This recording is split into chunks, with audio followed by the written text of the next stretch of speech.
ನನ್ನ ಹೆಸರು ಲಕ್ಷ್ಮಿ. ಮದುವೆಯಾಗಿ ಸುಮಾರು 7 ವರ್ಷ ಆಗಿದೆ. ಜನ ನನ್ನನ್ನು ಸುಂದರವಾಗಿದ್ದೀನಿ ಅಂತ ಹೇಳ್ತಾರೆ. ನಮ್ಮದು ಲವ್ ಮ್ಯಾರೇಜ್. ನಮ್ಮ ಆರ್ಥಿಕ ಪರಿಸ್ಥಿತಿ ಅಷ್ಟೇನೂ ಚೆನ್ನಾಗಿರಲಿಲ್ಲ. ನನ್ನ ಗಂಡ ದಿನಗೂಲಿ ಕೆಲಸ ಮಾಡ್ತಿದ್ದ, ಆದರೂ ಹೇಗೋ ಸಂಸಾರ ನಡ್ಕೊಂಡು ಹೋಗ್ತಾ ಇತ್ತು. ಈ ನಡುವೆ ನನ್ನ ಗಂಡನಿಗೆ ಕುಡಿತದ ಚಟ ಶುರುವಾಯಿತು.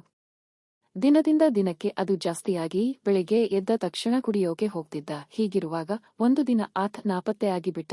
ಅಂದಿನಿಂದ ನಾನು ನನ್ನ ಅತ್ತೆ, ಗಂಡನ ತಾಯಿ ಮತ್ತು ಕಿಶೋರ್, ಗಂಡನ ತಮ್ಮ ಜೊತೆ ವಾಸ ಮಾಡ್ತಾ ಇದ್ದೀನಿ.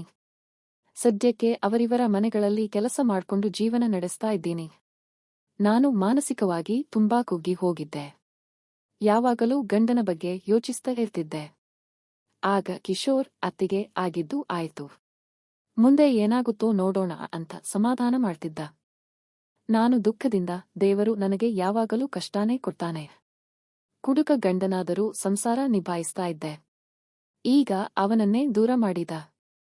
ನನ್ನ ಕಷ್ಟ ಯಾರಿಗೆ ಹೇಳಲಿ, ಯಾರ ಜೊತೆ ಬದುಕಲಿ ಅಂತ ಹೇಳ್ತಿದ್ದೆ. ಆಗ ಕಿಶೋರ್ ಅತ್ತಿಗೆ, ನೀವು ಒಬ್ಬಂಟಿ ಅಂದವರು ಯಾರು? ನಾನು ನಿಮ್ಮ ಜೊತೆ ಇದ್ದೀನಿ. ಸಣ್ಣ ಸಣ್ಣ ವಿಷಯಕ್ಕೆಲ್ಲ ಚಿಂತೆ ಮಾಡ್ಬೇಡಿ, ಸಮಾಧಾನ ಮಾಡ್ಕೊಳ್ಳಿ ಅಂತ ಹೇಳಿ ಹೊರಗೆ ಹೋದ. ಹೀಗೆ 6 ತಿಂಗಳು ಕಳೆಯಿತು. ಒಂದು ದಿನ ನಾನು ಬಟ್ಟೆ ಒಗೆಯೋಕೆ ಕೂತಿದ್ದೆ. ಕಿಶೋರ್ ಮನೆಯತ್ತ ಬರ್ತಾ ಇದ್ದ. ಆಗ ನಾನು ಬೇಕಂತಲೇ ಸ್ವಲ್ಪ ಹಿಂದಕ್ಕೆ ಸರಿ ಕೂತಿದ್ದೆ. ಅವನು ನನ್ನ ಆ ರೀತಿ ನೋಡಿದ್ದು ಅದೇ ಮೊದಲು. ಆತ ಅವುಗಳನ್ನ ನೋಡಿಯೂ ನೋಡದಂತೆ ಸುಮ್ಮನೆ ನಿಂತ. ಬಹುಶಃ ಅವನ ಮನಸ್ಸಿನಲ್ಲೂ ನನ್ನ ಬಗ್ಗೆ ಬೇರೆ ಭಾವನೆಗಳು ಮೂಡಿರಬೇಕು ಅನ್ಸುತ್ತೆ. ನಾನು ಎಲ್ಲಿಗೆ ಹೋಗಿದ್ದೆ ಎಂದಾಗ ಏನಿಲ್ಲ ಅಂತ ಹೇಳಿ ಸುಮ್ಮನೆ ಹೋದ. ಆದ್ರೆ ನನಗೆ ಮಾತ್ರ ಒಬ್ಬ ಗಂಡಿನ ಆಸರೆ ಬೇಕಾಗಿತ್ತು. ಯಾಕಂದ್ರೆ ನನಗೆ ಇರೋದೇ ಕೇವಲ 31 ವರ್ಷ. ಈ ವಯಸ್ಸಿನಲ್ಲಿ ಹೆಣ್ಣು ಮಕ್ಕಳಿಗೆ ಮಾನಸಿಕ ಬೆಂಬಲ, ಸುಖ ಜಾಸ್ತಿ ಬೇಕು ಅಲ್ವಾ? ಹಾಗಾಗಿ ನನಗೂ ಹಾಗೇ ಅನಿಸಿತ್ತು. ನಾನು ಬಟ್ಟೆ ಒಗೆಯೋದು ಮುಗಿಸಿ ಅವನಿಗೆ ಕಾಫಿ ಟೀ ಮಾಡೋಕೆ ಒಳಗೆ ಹೋದೆ. ಅತ್ತೆ ಹೊಲಕ್ಕೆ ಕೆಲಸಕ್ಕೆ ಹೋಗಿದ್ರು. ನಾನು ಒಳಗೆ ಹೋದಾಗ ಕಿಶೋರ್ ಅಲ್ಲಿ ಒಂದು ಚೀಲ ಇಟ್ಟಿದ್ದ. ಇದರಲ್ಲಿ ಏನಿದೆ ಇರಬಹುದು ಅಂತ ಕುತೂಹಲದಿಂದ ಅದನ್ನು ತೆಗೆದು ನೋಡಿದೆ. ನನಗೆ ತುಂಬಾ ಶಾಕ್ ಆಯ್ತು. ಕೂಡಲೇ ಅವನಿಗೆ ಕರೆದು ಇದೇನು ಅಂತ ಕೇಳ್ದೆ. ಆತ ನನ್ನ ಫ್ರೆಂಡ್ ಇತ್ತೀಚೆಗೆ ಮದುವೆಯಾಗಿದ್ದ, ಸ್ವಲ್ಪ ಮೆಡಿಸಿನ್ ತಗೊಂಡು ಬಾ ಅಂತ ಚೀಟಿ ಕೊಟ್ಟಿದ್ದ, ಅದನ್ನ ತಂದಿದ್ದೀನಿ ಅಂತ ಹೇಳಿದ.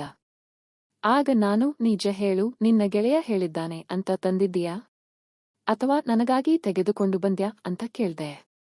ಅವನಿಗೆ ನನ್ನ ಮಾತು ಅರ್ಥವಾಗಲಿಲ್ಲ. ಏನು ಅತ್ತಿಗೆ, ನಿಮ್ಮ ಮಾತು? ನನಗೂ ಇದರಲ್ಲಿ ಅಂಥದ್ದು ಏನಿದೆ ಅಂತ ಗೊತ್ತಿಲ್ಲ. ನಿಮಗೆ ಬೇಕಾದ್ರೆ ಇಟ್ಕೊಳ್ಳಿ, ಅವನಿಗೆ ಬೇರೆ ತಂದು ಕೊಡ್ತೀನಿಯೇ ಅಂದ. ನಾನು ಸಿಟ್ಟಿಗೆದ್ದು, ನೀನೇ ತೆಗೆದು ನೋಡು ಅಂತ ಸ್ವಲ್ಪ ಜೋರು ಮಾಡಿದೆ.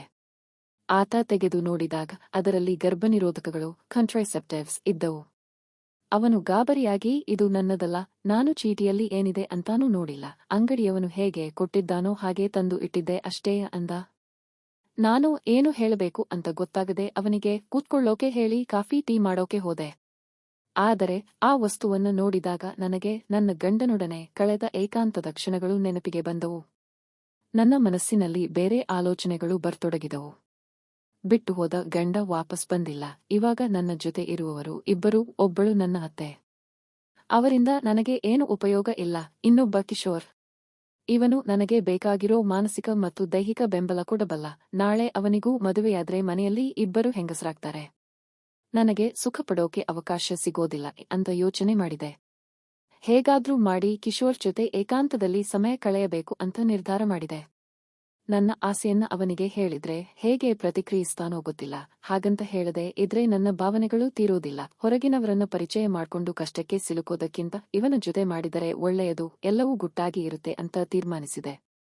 ಒಂದು ದಿನ ಕಿಶೋರ್ ಮನೆಗೆ ಬಂದಾಗ ನಾನು ಮುಗುಳು ನಗುತ್ತಾ ಅವನನ್ನು ನೋಡಿದೆ. ಅವನು, ಯಾಕೆ ಹೀಗೆ ನೋಡ್ತಿದ್ದೀರಾ ಅಂತ ಕೇಳಿದ. ನಾನು, ಅದು ಹೋಗ್ಲಿ ಬಿಡು, ಸದ್ಯಕ್ಕೆ ಬೇಡ, ಮತ್ತೊಮ್ಮೆ ಬೇಕಾದಾಗ ಕೇಳುತ್ತೇನೆ ಅಂದೆ.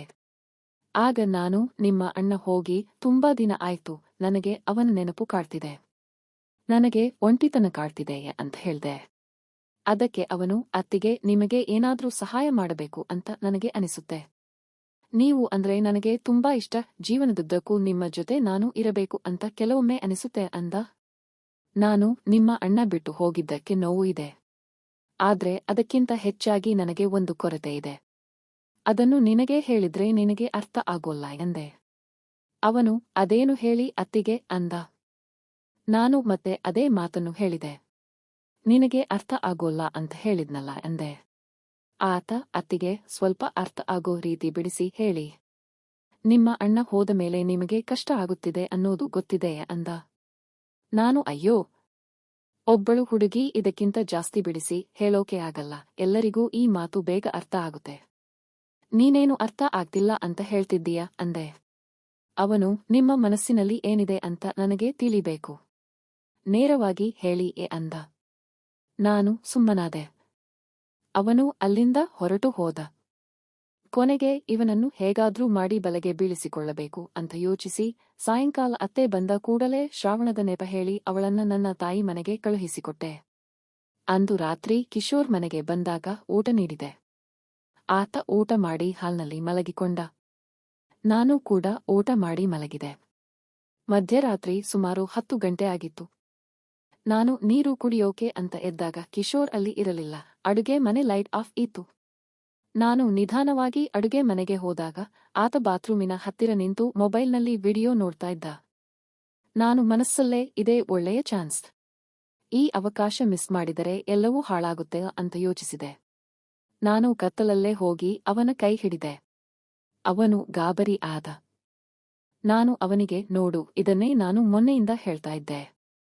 ನಿಮ್ಮ ಅಣ್ಣ ಹೋಗಿದಾಗಿನಿಂದ ನನಗೆ ಏಕಾಂಗಿಯಾಗಿದ್ದೀನಿ ಅಂತ ಹೇಳಿದ್ದೆ. ಆದ್ರೆ ನೀನು ಸ್ವಲ್ಪ ಚುರುಕು ಕಡಿಮೆ ಅನ್ಸುತ್ತೆ, ಹಾಗಾಗಿ ನಿನಗೆ ಅರ್ಥ ಆಗಿಲ್ಲ ಅನ್ಸುತ್ತೆ ಅಂದೆ. ಆಗ ಆತ, ಅತ್ತಿಗೆ, ನೀವು ಅದಕ್ಕೆ ಕರೀತಿದ್ದೀರಾ ಅಂತ ನನಗೆ ಗೊತ್ತೇ ಆಗಿರಲಿಲ್ಲ, ಇವಾಗ ಗೊತ್ತಾಯ್ತು. ನಡೀರಿ ಒಳಗೆ ಹೋಗೋಣ ಅಂದ. ಆ ದಿನ ಮನೆಯಲ್ಲಿ ನಾನು ಸುಮಾರು 6 ತಿಂಗಳ ಬಳಿಕ ದೈಹಿಕ ಸಾಂತ್ವನ ಮತ್ತು ನೆಮ್ಮದಿಯನ್ನು ಕಂಡೆ. ಅವನು ಕೂಡ ಚೆನ್ನಾಗಿ ನನಗೆ ಬೆಂಬಲ ನೀಡಿದ. ಎಲ್ಲವೂ ಆದಮೇಲೆ ಆತ, ಅತ್ತಿಗೆ, ನಿಮಗೆ ನನ್ನ ಮೇಲೆ ಈ ತರ ಭಾವನೆ ಇದೆ ಅಂತ ಗೊತ್ತೇ ಇರಲಿಲ್ಲ ಅಂದ. ನಾನು, ಮೊದಲಿಗೆ ಇರಲಿಲ್ಲ, ಆದ್ರೆ ನಿನ್ನ ಅಣ್ಣ ಹೋದ ಮೇಲೆ ನಿನ್ನ ಬಗ್ಗೆ ಯೋಚಿಸೋಕೆ ಶುರು ಮಾಡಿದೆ. ಹೊರಗಿನವರ ಬಳಿ ಬೆಂಬಲ ಪಡೆದರೆ ಮುಂದೆ ಕಷ್ಟ ಆಗುತ್ತೆ. ಆದ್ರೆ ನಿನ್ನ ಬಳಿ ಆದ್ರೆ ಈ ಗುಟ್ಟು ನಮ್ಮಲ್ಲೇ ಇರುತ್ತದೆ ಅಂತ ಉಪಾಯ ಮಾಡಿದ್ದೆ ಅಂತ ಹೇಳಿದೆ. ಅವನು ಈ ಮಾತನ್ನು ಕೇಳಿ ಖುಷಿಪಟ್ಟ. ಹೀಗೆ ಅತ್ತೆ ಇಲ್ಲದೆ ಇದ್ದಾಗ ನಮ್ಮಿಬ್ಬರ ಈ ಗೌಪ್ಯ ಭೇಟಿಗಳು ಮುಂದುವರೆಯಿತು. ಕಥೆಯ ನೀತಿ: ಈ ಕಥೆಯಲ್ಲಿ ಬರುವ ಘಟನೆಗಳು ಸಂಪೂರ್ಣ ಕಾಲ್ಪನಿಕ. ನಿಜ ಜೀವನದಲ್ಲಿ ಇಂತಹ ತಪ್ಪು ನಿರ್ಧಾರಗಳು ಮಾಡುವುದರಿಂದ ಜೀವ ಮತ್ತು ಜೀವನಕ್ಕೆ ತೊಂದರೆಯಾಗಬಹುದು. ಉತ್ತಮ ಮತ್ತು ಸದ್ಗುಣದ ಬದುಕನ್ನು ನಡೆಸುವುದು ಮುಖ್ಯ.